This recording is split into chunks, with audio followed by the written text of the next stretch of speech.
Good morning students. Last class में हमने radio active DK के बारे में स्टडी किया था। उसकी अपन ने अर्धायु निकाली थी, औसत आयु निकाली थी और उसके लिए समाकलित वेग समीकरण निकाला था और क्षयांक के बारे में पढ़ा था, जो कि क्या था, डीके कांस्टेंट था।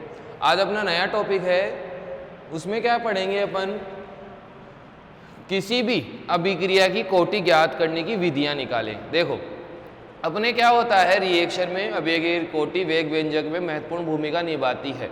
कि किसी भी अभिक्रिया में अगर किसी अभिक्रिया का रेट निकालना है, अभिक्रिया वेग निकालनी है, तो अपन को उसका वेग व्यंजक लिखना पड़ता है और उसमें सांद्रता पदों की घात अपन को लगानी होती है। तो वो घात अपन कैसे कैलकुलेट करेंगे, वो उसके मेथड्स आज अपन पढ़ेंगे। तो अपन लिखेंगे अभिक्रिया कोटि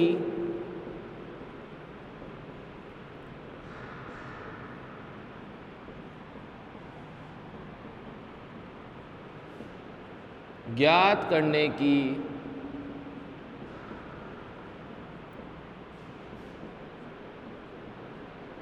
निम्न विधियां हैं। अभिक्रिया कोटि ज्ञात करने की निम्न विधियां है। ठीक है, अपने पास में सबसे पहले होती है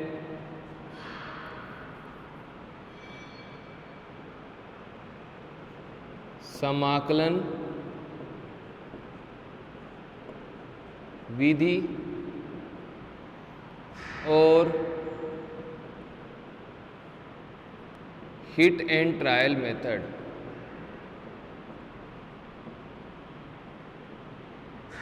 मतलब मेथड ऑफ इंटीग्रेशन और हिट एंड ट्रायल मेथड।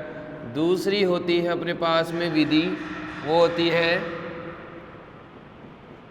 ग्राफीय विधि। ग्राफीय विधि। तीसरी होती है अपने पास में अर्धायु विधि और फोर्थ अपने लास्ट में आती है Ostwald half life method.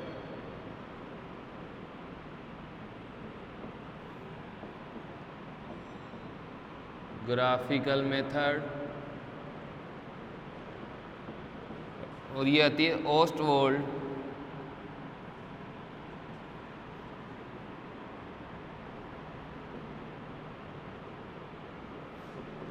Isolation method.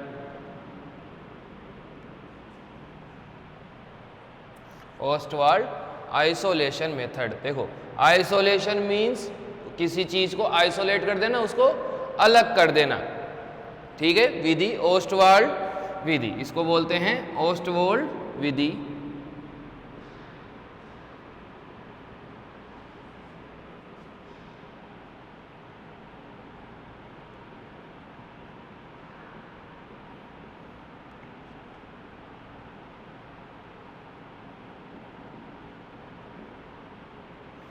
और मेथड। तो ये अपने पास में चार विधियां हैं जिनकी सहायता से अपन क्या ज्ञात करेंगे, अभिक्रिया की कोटि ज्ञात करेंगे। मतलब इन मेथड्स को यूज करके अपन किसी भी रासायनिक अभिक्रिया में जो अभिकारक उपस्थित है उनकी सांद्रता पर अभिक्रिया वेग का प्रभाव स्टडी कर सकते हैं और उनकी कोटि निकाल सकते हैं। तो अपन एक एक करके इन सभी मेथड को डिस्कस करेंगे। देखो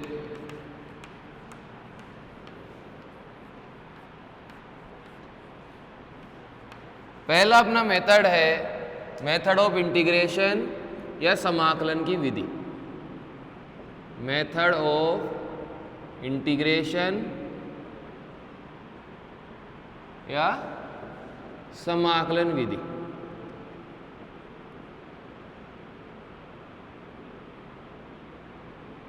देखो मेथड ऑफ इंटीग्रेशन या समाकलन विधि में अपन क्या करते हैं, किसी भी अभिक्रिया, कोई भी अभिक्रिया हो रही है, मान लो अपने पास में जैसे ये रिएक्शन हो रही है, रिएक्टेंट टू प्रोडक्ट। ठीक है, इस अभिक्रिया के लिए अपन प्रत्येक समय पर x a माइनस एक्स के मान ज्ञात करते हैं। प्रत्येक समय पर x और a माइनस एक्स के मान ज्ञात करते हैं। x क्या है? रिएक्शन की प्रगति की कितनी रिएक्शन हो गई। a माइनस एक्स क्या है कि अपने पास में अभिकारक की कितनी मात्रा बची हुई है। तो प्रत्येक समय पर अपन x और ax ज्ञात करते हैं। जैसे मैं बोला कि t1 पर x1, t2 पर x2, t3 पर x3, t4 पर x4। मतलब क्या है कि t1 समय पर अपने पास x की वैल्यू x1 है, t2 पर x2 है, t3 पर x3 है, t4 पर x4 है। इस प्रकार अपन ने ज्ञात कर लिया अलग अलग समय पर। अब क्या करेंगे, इन मानों को अपन जो भी समाकलन अपने लिए वेग समीकरण आते हैं, इंटीग्रेटेड रेट लॉ अपन ने जो सब निकाले हैं, फर्स्ट डिग्री, 0 डिग्री और सेकंड ऑर्डर, सबके लिए अपन ने जिसके लिए निकाले हैं उसमें t और x के मान रखते हैं। a माइनस एक्स तो डायरेक्ट आ जाएगा क्योंकि प्रारंभिक सांद्रता तो फिक्स रहेगी, उसमें x घटाते जाएंगे तो अपने पास में क्या आता जाएगा, a माइनस एक्स आता जाएगा अपने पास में। तो इस प्रकार से इसको तुम अगर समझ सकते हैं तो इसको बोल सकते हैं अपन r नोट माइनस r, और इसको क्या बोल सकते हैं अपन, रिमेनिंग कंप्लीट कंसंट्रेशन। तो r के टर्म में भी कर सकते हैं और a के टर्म में भी कर सकते हैं। तो ये पूर्ण होने की मात्रा और ये शेष बची मात्रा होती है। तो मतलब इन वैल्यूज के लिए अपन क्या करेंगे, समीकरण में मान रख देंगे। जैसे यहां पर ऐसा लिखा, समय t1, t2, t3, t4, फिर अपन यहां पर लिखेंगे x जो कंप्लीट रिएक्शन हुई है। तो अपने पास में अभिक्रिया की प्रगति, इसको बोलेंगे x1, x2, x3, x4 ऐसे। फिर अपने पास में एक कॉलम और बनेगा, उसमें क्या लिखेंगे अपन, शेष मात्रा a minus x1, a minus x2, a minus x3, a minus x4। जैसे ये निकाल लिया अपन ने t1, x1, a minus x, किसी अभिक्रिया से अपन को मिल गए। जैसे जैसे अभिक्रिया चलती जा रही है अपन को ये मान मिलते जा रहे हैं। अब क्या करेंगे, इन वैल्यूज को अपन सबसे पहले 0 ऑर्डर, फिर फर्स्ट ऑर्डर,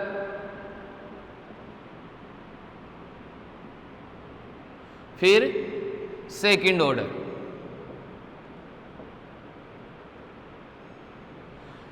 इन मानों को अपन 0 ऑर्डर में रखते हैं फर्स्ट और सेकंड में, और अपन k1, k2, k3, k4, वापस से k1, k2, k3, k4, और यहाँ पर भी k1, k2, k3, k4, ऐसे k1, k2, k3, k4 के अपन क्या निकाल लेते हैं, मान निकाल लेते हैं। मतलब कोई भी अभिक्रिया ली अपन ने, उसकी प्रगति को स्टडी कर रहे हैं, उसके लिए अपन ने अलग अलग समय अंतराल लिए, उस पर x की वैल्यू कैलकुलेट करी, फिर a माइनस एक्स की करी।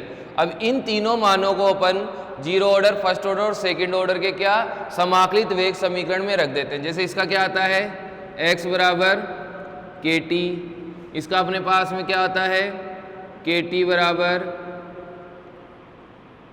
k बराबर लिख लो डायरेक्ट, k बराबर x अपॉन t, इसका अपने पास में क्या आता है, k बराबर 2.303 t log a upon a minus x. इसके अपने पास 2 आते हैं तो अपन एक वाला ही लिखेंगे, k बराबर 1 upon t x a minus x. जैसे इस प्रकार से k इनके अपने निकाले जाते हैं, k बराबर x अपॉन t, k बराबर 2.303 upon T log a upon a minus x, k बराबर 1 अपॉन टी। ये कर लिया अपन ने, k1, k2, k3 सबके मान निकाल लिए, third order, fourth order, fifth order, जितना भी अपन जा सके। कब रुकना है अपन को, उस समय पर अपन को स्टॉप कर देना है जब k1 बराबर k2, k3 बराबर k4 आ जाए। मतलब अगर मान लो किसी अभिक्रिया के लिए 0 ऑर्डर का तुमने क्या लगाया, ये नियम लगाया, 0 ऑर्डर का समाकलित लगाया और उसमें k1, k2, k3 के मान निकाल लिए। तुमने k1, k2, k3 के मान निकाल लिए। अगर वेग नियतांक के मान जीरो ऑर्डर के लिए नियत आ रहे हैं, मतलब उनमें थोड़ा बहुत मामूली सा अंतर आ रहा है, बाकी पूरी की पूरी वैल्यूज वैसी की वैसी आ रही है, तब अपन क्या करेंगे, बोल देंगे कि यह अभिक्रिया जीरो ऑर्डर की है। अगर मान लो K1, K2, K3, K4 के लिए अपने पास में मान नहीं आया, बराबर मान नहीं आया, तो अपन क्या करेंगे, यही मान हम सेकंड फर्स्ट ऑर्डर में रखेंगे xk और a माइनस एक्स के। अगर इसको सोल्व करने पर K1, K2, K3 के मान अपने पास में क्या आ गए, समान आ गए, तब अपन क्या करेंगे, बोल देंगे कि अभिक्रिया किसकी है, फर्स्ट ऑर्डर की है। अगर अपने पास में सेकंड ऑर्डर है, अपने पास में सेकंड ऑर्डर है,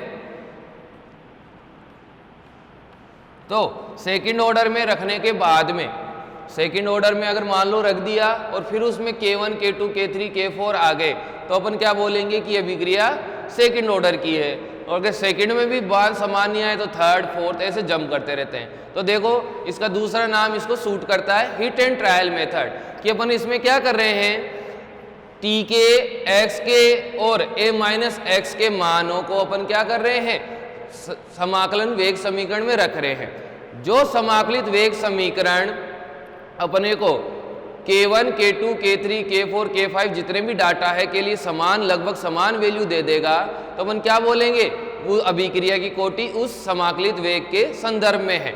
जैसे अगर जीरो ऑर्डर ने समान वैल्यू दी तो अपन अभिक्रिया की कोटि जीरो बोल देंगे, फर्स्ट ऑर्डर ने दी तो अपन फर्स्ट ऑर्डर बोल देंगे। तो इस प्रकार से क्या करते हैं, इस मेथड में करते हैं, समाकलन विधि में इनके मान निकालते हैं और इसको रखते हैं। अब देखो इसकी ड्रॉबैक क्या है, इसकी कमी क्या है, ये बहुत लंबा मेथड है।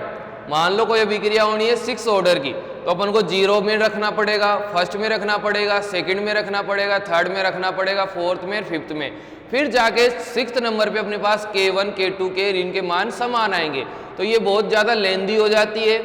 अगर कोई बड़ी रिएक्शन आ रही है, मतलब उसमें ज़्यादा रिएक्टेंट टर्म्स वगैरह आ रही है, तब अपनी ये कैलकुलेशन भी क्या हो जाती है, टफ पड़ जाती है। तो ये छोटी अभिक्रियाओं के लिए उपयुक्त मेथड होता है, और ये जिसमें फर्स्ट ऑर्डर सेकंड ऑर्डर तक ही आ रहा है उसके लिए उपयुक्त होता है। बाकी अभिक्रियाओं के लिए बहुत लेंदी हो जाता है और अपने टाइम के साथ साथ अपने रिसोर्सेज की भी क्या होती है, बर्बादी होती है। तो ये वाला मेथड में है कि इसमें कोई भी रिएक्शन करेंगे अपन, लेंगे उसके अलग अलग समय अंतरालों पर अपन x, x2, x3, x4 के मान ज्ञात करेंगे, फिर इसमें शेष मात्रा ज्ञात करेंगे कितनी बची है, और उनको इन समीकरणों में रख देंगे, first order, second order.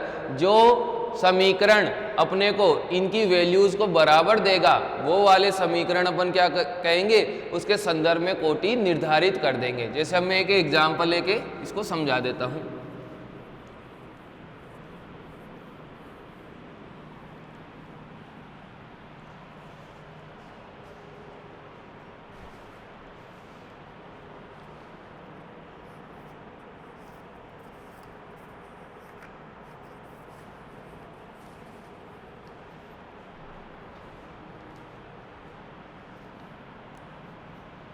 Question, किसी रासायनिक अभिक्रिया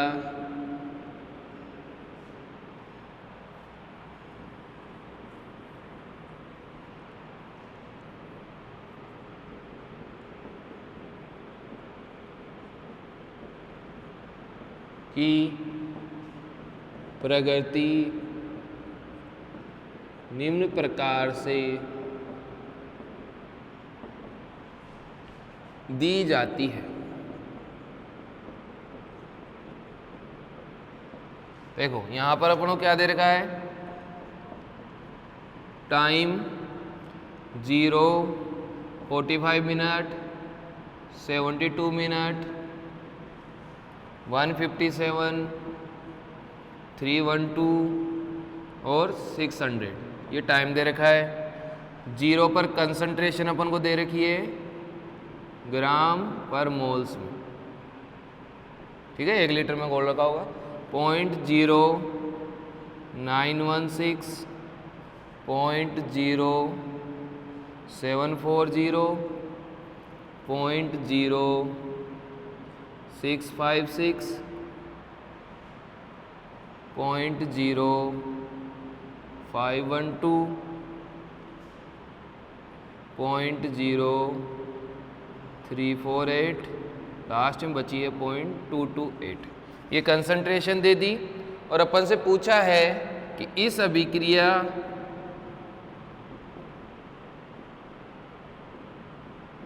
की कोटि निर्धारित करें। इस अभिक्रिया की कोटि को निर्धारित करना, मतलब इस अभिक्रिया की जो डाटा है अपन को ऐसे मिलेगा, अपन को इसकी कोटि बतानी है कि इसकी कोटि कितनी होगी। तो देखो यहाँ पर टाइम इक्वल टू 0 पर जो कंसंट्रेशन होती है वो कौन सी होती है, ए। तो यहाँ पर अपन आंसर में लिखेंगे यहाँ ए बराबर टाइम इक्वल टू 0 पर जो कंसंट्रेशन है वो ए होती है, तो यहाँ ए क्या आ जाएगा 0.0916। ठीक है, फिर अपन को क्या दे रखा है, ये क्या है ग्राम पर मोल्स, ये 45 मिनट पर बची हुई मात्रा है, ये 42 मिनट पे बची हुई मात्रा है, और ये 157 मिनट पे, ये 31 पे ये बची हुई मात्रा है। तो अपन को क्या निकालना पड़ेगा, x निकालना पड़ेगा।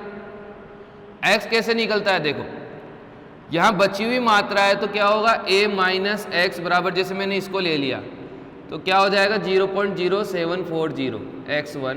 ठीक है, यहाँ पर तो x होगा ही नहीं क्योंकि यहाँ पर रिएक्शन शुरू ही नहीं हुई है, तो यहाँ पर ले लिया मैंने a माइनस x1 बराबर ये, तो x1 बराबर क्या आ जाएगा मेरे पास में a माइनस 0.0740। देखो यहाँ पर क्या करा, x1 की अपन को वैल्यू निकालनी है, तो मैंने a को इधर भेजूंगा, माइनस का होगा a, यहाँ पर माइनस पहले से ही लगा हुआ है तो माइनस से गुणा कराने पर ये वैल्यू पॉजिटिव थी जो नेगेटिव बन जाएगी, और ये जो a उधर जाके नेगेटिव का था वो पॉजिटिव का बन जाएगा। तो अपने पास में इस प्रकार से क्या आ जाएगी, x की वैल्यू आ जाएगी। मतलब इस प्रॉब्लम में अपने पास में जो टाइम इक्वल टू 0 पर कंसंट्रेशन है इनिशियल वो इतनी है, और अपन को किसकी वैल्यू चाहिए, a माइनस एक्स की। ये सारी वैल्यूज है कि 600 पे इतनी बची है, 312 पे इतना बचा है, 157 पे इतना बचा है, 157 पे इतना बचा है। अपन को निकालना क्या है x। x कैसे निकलेगा, इसमें से ये इस वैल्यू लेंगे एक बार, फिर ये ले लेंगे, ये ले लेंगे, ये ले लेंगे, इसमें x को इधर उधर करके, मतलब ये अभी इस साइड में तो अपन को x की वैल्यू चाहिए तो a को इधर कर देंगे, माइनस से गुणा करा देंगे, अपने पास x की वैल्यू आ जाएगी। तो इस प्रकार अपन क्या करेंगे, इससे टेबल बनाएंगे पूरी की पूरी। ठीक है,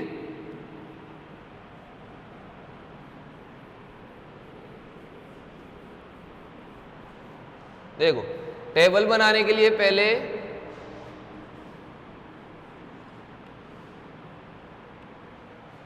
इस साइड में लिखेंगे अपन समय, पहला अपना कॉलम आएगा समय का, समय का कॉलम आएगा एक, फिर आएगा अपने पास में a माइनस एक्स का कॉलम आएगा। ठीक है, वो दिया हुआ है, ये दोनों चीज़ें दी हुई है। फिर अपन कैलकुलेट करेंगे x को, मैं बता चुका कैसे कैलकुलेट करेंगे।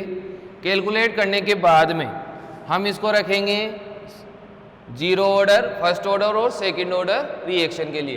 तो जीरो के लिए क्या होता है, जीरो ऑर्डर। ठीक है, फॉर्मूला क्या हो जाएगा अपने पास, k equals to x upon t. ठीक है, फर्स्ट ऑर्डर के लिए अपने पास फर्स्ट ऑर्डर है, फॉर्मूला क्या हो जाएगा, k equals to 2.303 upon t log a upon a minus x. ठीक है, इसको मैंने दोनों तरीके बता रखे हैं अपने करने के, r माइनस आर 0.t से भी कर सकते हो या एक a लेके भी कर सकते हो, दोनों से कर सकते हो। अब अपन यहाँ लिखेंगे सेकंड ऑर्डर। देखो मैंने बताया था जब तक सेकंड ऑर्डर में बोला नहीं जाए कि इस अभिक्रिया में दो अभिकारक है, तब तक अपन ऐसे मानते हैं कि इसमें एक ही अभिकारक है। सेकंड ऑर्डर, ठीक है, इसके लिए अपने पास k का फॉर्मूला क्या आ जाएगा, 1/t x a minus x. ये अपने पास में फॉर्मूले आ गए। ठीक है, अब अपन यहाँ पर टाइम लिख देते हैं, शुरू में 0, फिर अपने पास 45, फिर 72, फिर 157, 312, 600। ये अपने पास टाइम है a माइनस एक्स।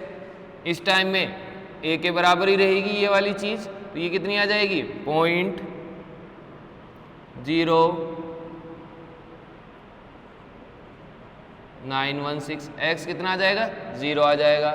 जब अभिक्रिया शुरू नहीं हुई तो अभिक्रिया की प्रगति भी नहीं होगी, मतलब अपने लिए k के मान नहीं आएंगे पहली वाली चीज़ के लिए। दूसरी में अपन लिखेंगे 0.0656 740। इसके लिए अपना x की जो वैल्यू आएगी वो आएगी 0.0176। फिर टाइम इक्वल टू 72 पर अपने पास में आएगा 0.0656। इसके लिए अपने पास x की वैल्यू आएगी 0.024060।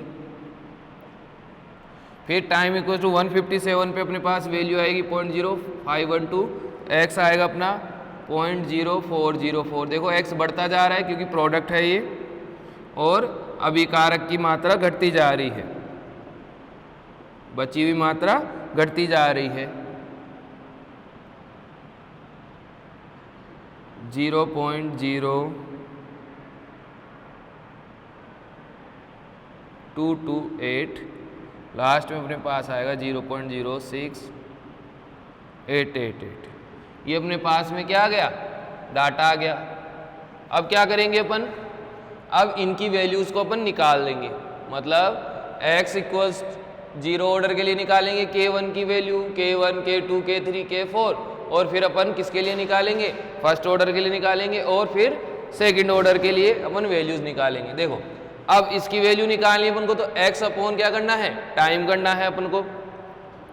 x अपॉन टाइम करना है, मतलब 0.0176 में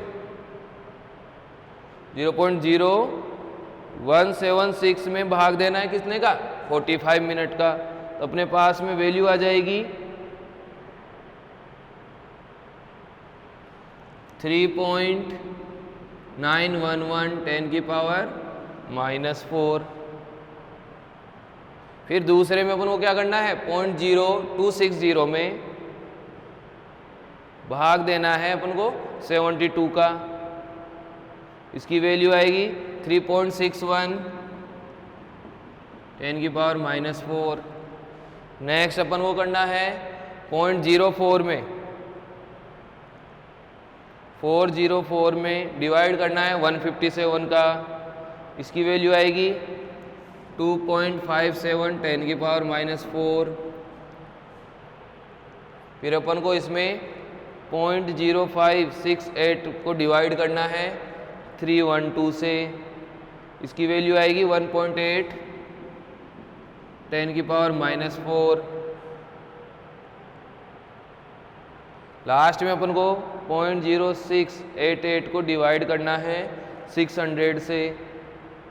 इसकी वैल्यू आएगी 1.1 10 की पावर -4। देखो ये अपन ने 0 ऑर्डर के लिए डाटा निकाल। अब इसमें k की वैल्यूज देखो 3.9, 3.6, 2.5, 1.8, 1.1 क्या आ रही है, कांस्टेंट नहीं आ रही है, अलग अलग वैल्यू आ रही है। मतलब इस ऑर्डर में इस अभिक्रिया, ये जो अभिक्रिया दी हुई है वो 0 ऑर्डर की नहीं है। अब अपन इसमें फर्स्ट ऑर्डर का लिखेंगे। फर्स्ट ऑर्डर के लिए k1, k2, k3, k4 की वैल्यू लिखेंगे। इसके लिए आएगी अपने पास में 5.74 10 की पावर -3। इसके लिए आएगी 4.62 10 की पावर -3, 3.7 10 की पावर -3, 3.08 10 की पावर -3, 2.03 10 की पावर -3। ये आई इसके लिए, ठीक है। अब यहाँ देखो 5, 4, 3, 3, 2, ये भी कोई k की कांस्टेंट वैल्यू नहीं है। 5 आ रहा है, फिर 4 आ रहा है, फिर अपने पास में 3.7 आ रहा है, फिर 3.08 और 2.30। मतलब ये हो अभिक्रिया किसकी नहीं है, अपने लिए फर्स्ट ऑर्डर की भी नहीं है। अब इसमें सेकंड ऑर्डर में लिखेंगे इसको, तो यहाँ पर वैल्यूज क्या आएगी 5.7 10 की पावर -2, 5.6 10 की पावर -2, 5.4 10 की पावर -2, 5.5 10 की पावर -2, 5.4 10 की पावर -2। देखो अब तीनों डाटाओं को आराम से देखो। यहाँ पर जब इसको देखा अपन ने तो इसमें देखो 1, 1.8, 2.5, 3.6 ये वैल्यूज देखो 3, 2, 1, 1 हो रही है। मतलब यहाँ पर k क्या है, कांस्टेंट नहीं है, तो ये अभिक्रिया जीरो ऑर्डर की नहीं है। फिर अपन ने फर्स्ट ऑर्डर में ये लिखा, फर्स्ट ऑर्डर में जब ये डाला तो देखो 5, 4, 3, 3, 2 ये भी अपने पास में ऑर्डर नहीं है, क्योंकि फर्स्ट ऑर्डर में भी k की वैल्यूज क्या नहीं आ रही है, कांस्टेंट नहीं आ रही। फिर अपन ने यही वैल्यू सेकंड ऑर्डर में डाली, देखो यहाँ पर 5.7, 5.6, 5.4, 5.5, 5.4 मतलब ये वैल्यूज क्या है, लगभग अपने पास कांस्टेंट आ रही है। तो अपन क्या लिख देंगे, इसमें दी गई अभिक्रिया की कोटि कौन सी है, सेकंड ऑर्डर है, दी गई अभिक्रिया सेकंड ऑर्डर की है। तो इस प्रकार से हिट एंड ट्रायल मेथड या समाकलन मेथड को किया जाता है।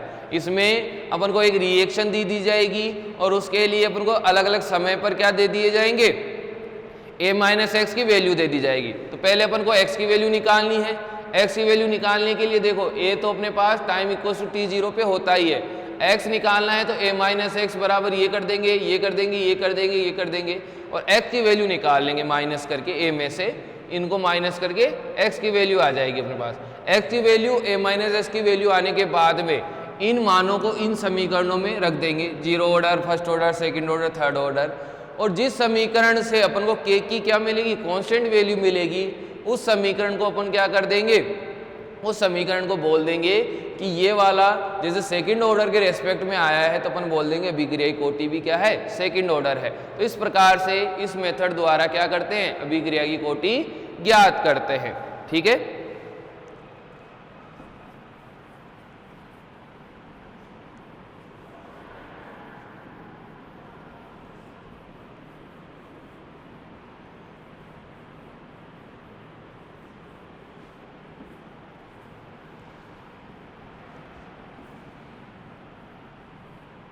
अब अपन दूसरा मेथड लेंगे,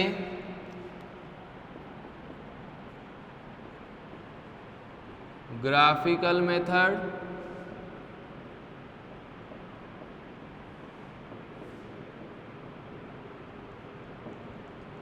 ग्राफीय विधि, ग्राफिकल मेथड, ग्राफीय विधि, ये वाला मेथड लेंगे अपन।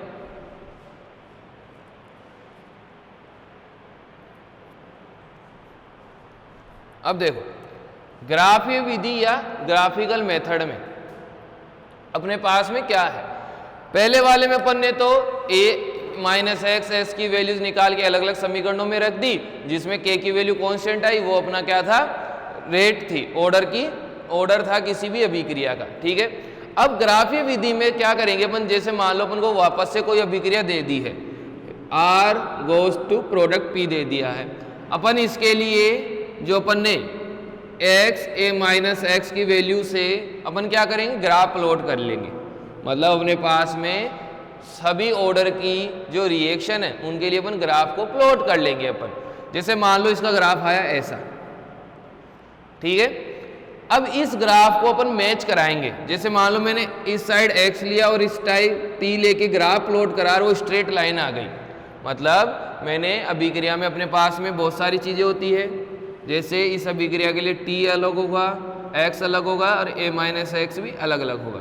तो मैं अगर पहला प्लॉट कर रहा हूं ग्राफ को x और t के रेस्पेक्ट में और मेरे पास सीधी रेखा आ गई, तो मैं क्या बोलूंगा, ये अभिक्रिया कौन से ऑर्डर की है, जीरो, क्योंकि जीरो ऑर्डर के लिए ग्राफ क्या आता है, ऐसा आता है।